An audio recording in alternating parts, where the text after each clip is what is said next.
For over a millennia, across cultures and for all ages, the sight and sounds of a fireworks display hasn't lost its thrill.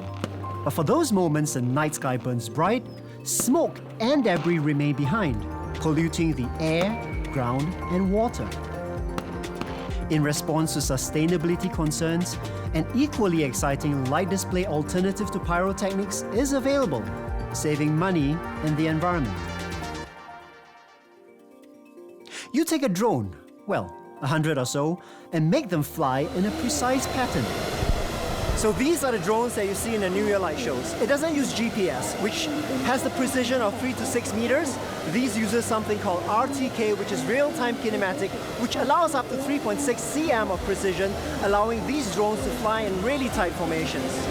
So these drones are probably programmed and controlled from a central control, and it probably just requires one person to operate this. Of course, you need a substantial effort to pre-program this, but after that, it's just a single button to get them to all fly in formation.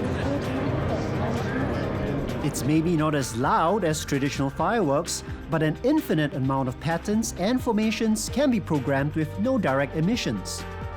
I'm Willie Fu. See it first on Storm Bites, right here on TechStorm.